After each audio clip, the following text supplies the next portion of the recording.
Hi, everybody. Welcome back to English with Dr. Jim. So I wanted to do another video on English functions. I did a video before. You might want to watch that. So that's a bit of an introduction about thanking and saying yes and no. So the idea about functions is that you want to achieve something. So you want to say thank you to people. How do we do that? And what are the different levels of thank you? So that was what I did in the last video. Yes and no also. What are the different levels of yes and no that match the situation? Because in my experience, many times students have one version of thank you, and that they always use the same version, but there's a big thank you and a small thank you, and you can watch the other video. And the teaching point is to be able to match your language so that you can say a big thank you or a small thank you or a big request or a small request or middle request, and you can widen. So think about it like internet. If you have a very, very wide bandwidth speed for your internet, then you can have lots of data included when you communicate.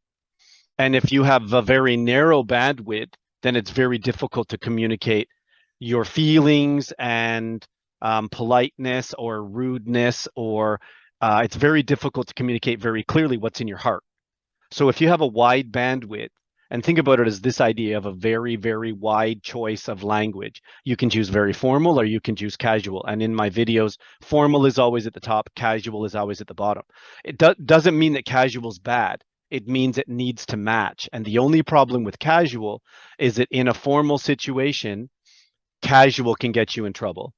And in a casual situation, formal is safe, but sometimes it sounds like too much. So today I want to talk about these two functions. The first one is requesting. So request goes this way. I need something. So request goes to me. I need to ask for help. I need to ask for something. Now, what I've talked about many times in my videos is how formal language at the top, you can see formal and casual, and think about it as a big request or a small request. So as I've talked about in many different examples, I did it in thank you as well. You can see that, let me draw this as a line. At the top, it tends to be longer and wider, right? Longer language is more formal, shorter language is more casual. It's probably the same in your first language as well. So here's what we're talking about first. We're talking about would you mind plus ing. Okay, so would you mind lending? Would you mind giving? Would you mind taking? Would you mind sharing? Would you mind helping? What that sounds like is I think there's a very high chance for no. So let me set those up and then I'll come right back. Okay, so I've added some more information because I think this is really important, and you'll see it a lot in the videos that I do. When we communicate, we're always thinking, or we should be thinking. And the problem with that is if it's your second language, many times we're thinking about pronunciation or the next word or translating from your first language, and we forget to think about other things. For example, if I think I know the answer, then that changes my English idea. And I'll talk about that in another video. But the idea with requesting is if I think there's a big chance of no, then I change my language. A big chance of no means there's a very small chance for yes. And that goes together, right? If I think there's a big no chance, then I change my English. And if I think there's a very big yes chance, then I change my English. There's a very low chance of no. It's probably an easy request. In other words, it's a small request over here. Or if it's a big request, there's probably a high chance for no. So the idea is, what do you think is going to happen? If you think it's a very big request and you think that there's a high chance they're going to say no, then we change our English to try to make sure it's a big request, it's a really nice request, and then maybe they'll say yes. Okay, so let's go ahead and have a look here. Let's do this. And let's go ahead and put my my pointer back so we can do this. So let's say we're asking for something really big. Would you mind lending me $50,000? That's a big one, because people aren't going to lend you $50,000 very easily, even your best friends. Would you mind lending me $50,000? Maybe you ask your parents or your partner or your business partner, or it's a really big request. Most people are going to say, no, that's a big, big request. So I change my language because it's a really big request. The chance of yes is very small. The chance of no is very big. So I changed to would you mind plus ing. Would you mind lending me? Would you mind taking me to somewhere very far away? Would you mind taking me somewhere 1,000 kilometers away? That's a big request. Would you mind? Now, if it's a little bit easier request, so let's say, let me write that in there so that it's information that we can remember. Let's say this was for $50,000 or 1,000 kilometers. Okay, that's a really, really big request. Let me make that a little bit smaller so that we can continue this information down. I'm going to make those letters a little bit smaller. Let's change them to that maybe, or even smaller. And I'm going to change them to a different color so that we can see the background. Okay, so I think if we're making a really big request, like say $50,000, would you mind lending me $50,000? Maybe you have to ask your parents, and that's a would you mind request. Okay, would you mind driving me 1,000 kilometers to my university? That's a really big request because it's difficult. So I expect them to say no. There's a high chance of no. I need to change my language. Okay, now, if we have a different request, I'm going to go down here. Could you lend me? So let's say it's $10,000. Or it's only 150 kilometers. Then I might change my language because it's a little bit easier. So could you lend me $10,000? Could you lend me 10 grand? Grand is 1,000. Could you lend me 10 grand? I still think there's a chance for no, but it's not as high a chance as 50,000 because that's really difficult. So as the size of the request goes down, as the chance of no changes more to yes, then I change my language. So I don't know about your first language, but I know in Japanese there's a very, very big request, very formal, polite request, and then there's more casual requests. And the difference is what is the yes no chance? What is the chance of them saying no? And is it a big request? So I would maybe say, would you mind lending me $50,000? Would you mind taking me somewhere 1,000 kilometers away? And then could you lend me $10,000? Would you mind driving me somewhere 150 kilometers away? And then maybe we have something here where it's only $1,000, or maybe it's 50 kilometers away. Can you drive me somewhere 50 kilometers away? Can you lend me $1,000? Can you lend me 1 grand? Can you lend me a grand? Because the chance it's less, it's not as big of a request. So I change my language to match. Okay, now if I'm talking to my friend and I say, can you lend me 50 bucks? Lend me 50 bucks? Lend me 50 bucks? And then maybe say it's 10 kilometers. Drive me 10 kilometers? Drive me over there? Drive me to the station? Drive me to my friend's house? And it's a question. Lend me 50 bucks? It's a question. I think they're going to say yes, but I still need to ask. Okay. And then let's get down here to the bottom one. If I think my friend's going to say yes, I might just say, lend me 5 bucks. Lend me 5 bucks. Lend me 5 bucks because my friend's going to say yes. I don't know why we're getting driven 500 meters, but drive me 500 meters.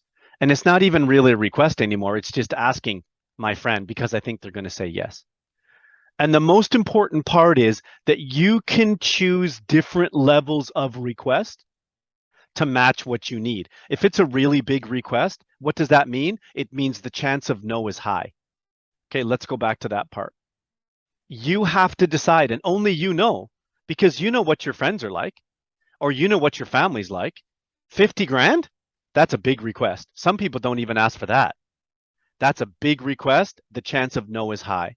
A small request, the chance of yes is high. The chance of no is small. So I've indicated that the chance of yes is small. And in the middle, 50-50 chance maybe. The teaching point is only you know the differences, but your language changes. Would you mind? Could you? Can you lend me?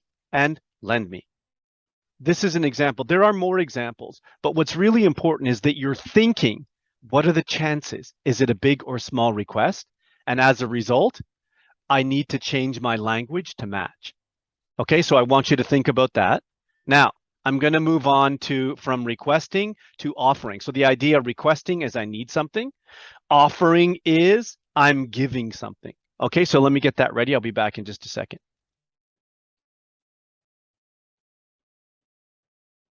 Okay, so now we're talking about offering. So requesting is this way, offering goes this way. You're ready to help someone. It's your job to help someone. You want to help someone. Okay, that goes this way. Think of it as going this way, offering. Okay, now the same idea. We have polite ideas and we have casual ideas. Please be careful. Casual offering can be rude, especially if you're in the service industry. Think about it as formal ideas and casual ideas as well. So there's this wide bandwidth. You want to be able to communicate a wide range of feelings. You want to be polite or you want to be rude. Sometimes you want to be rude. I want to give you the power to do that and the English to do that. Okay, so at the very top, you can see may I. Now, I don't use may I every day. I can't think of the last time I used may I. I would need to be talking to someone much older than me who I want to give respect to, and I want to make them feel really good. So I would say, may I help you? But I don't work in the service industry really. So rough, because I'm a little bit older, if you're younger, you might talk up. There's a lot of dynamics there. Only you know. If you're not sure, you can always go up. It's safe to go up in terms of formal, go up to be a little more formal. So may I take your order? May I help you? May I take your order? Sounds like a very, very expensive restaurant. Piano playing, staff are wearing a uniform. They look very nice. There's music in the background. Everyone is dressed up. It sounds like a really nice restaurant, and that's a nice match. But it doesn't match McDonald's. McDonald's, may I take your order? Probably not. Can I take your order? Would you like me to take your order? What would you like? It was McDonald's, but again, a little bit below that. We'll talk in a second. So I don't use this a lot, but it is very, very polite. May I help you? May I take your order? Please be careful because your tone, your body style all have to agree. May I take your order? Is going to be a problem because you don't believe what you're saying. So please be careful that everything agrees with the language, right? There are lots of pieces. In most cases, would you like is probably as polite as I need to be and maybe as polite as you need to be, unless you work at in service industry, like you work at a restaurant or a hotel, or you work at an area where you sell something. And for me, this is probably enough. Would you like something? Can I take? What would you like? Can I take your coat? What kind of, particularly at a restaurant, what would you like to eat? What would you like to drink?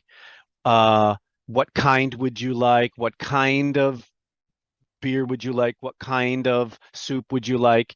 This means you're giving the customer some respect. And it's like, imagine them, you push them up and they feel like, oh, you've given me respect and it makes them happy. And in the end, in Canada, if you need a tip, because in Canada we tip, by giving people a certain amount of respect, they're more likely to tip and they're more likely to give more of a tip. So polite is always safe. Okay, so at a restaurant, you might say, would you like? What would you like? Or can I take your order? Or can I have is a little bit nicer. Okay, now, please be careful. Do you want? I hear this in restaurants, particularly among young people. And last summer, when I was at a family restaurant, the staff came and said, what do you want to drink? And I said, nothing, I'm leaving. They don't have basic respect, then I don't want to give them any money. I don't want to go to that restaurant. So do you want sounds like a child. Please be careful. Among friends, it's fine. But there are some cases, which is the reason why I put the skull and crossbones. There are some cases where that'll get you in trouble. If you're in a service industry and you want to serve someone who's older than you or ranks above you because it's your boss or it's a customer, and you start with, do you want? Sounds like a child, and it sounds like you're talking down to them, and it can make people angry.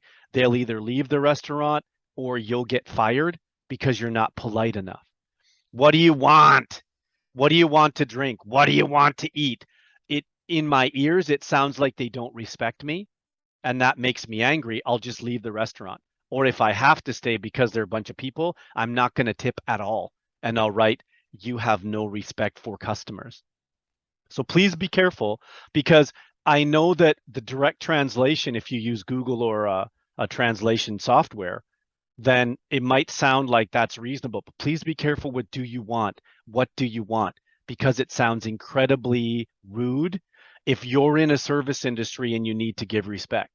Having said that, if you're talking to friends, hey, what do you want to drink? Or if you're having friendly, uh, I'm at the fridge. Do you want the ketchup? That's completely fine with people that you see every day with a casual relationship. What do you want? Do you want is fine. But please be careful. There's no respect there, and that's fine with family, but it's not if you're in a service industry. Okay? If you're not sure, always go up. And I've given you some choices. You have super polite, may I? Then you have a little bit less polite. Would you? Can I take? Would you like? What kind would you like? And then we have casual, do you want? What do you want? Please be careful. Stretch out, decide in your mind, what level do I need? And now you have an idea. Again, it's not new words and phrases. It's words you already know, using them in the right place so that you can communicate what's in your heart and so you don't lose your job. Good job. This is a really long battle, English, right? Please keep fighting. If you have any questions or comments or you disagree, please write it in the comments. I'm happy to help. As I've said before, if you go ahead and read and record some of these phrases into Vocaroo and then post it into comments, the first 3 people who do, I'll give you feedback. And that'll be direct feedback about your sound and blending. May I, would you like, what would you like, those sound ideas. If you record it into Vocaroo and post it in the comments, I'll give you direct feedback. Good luck. Keep fighting.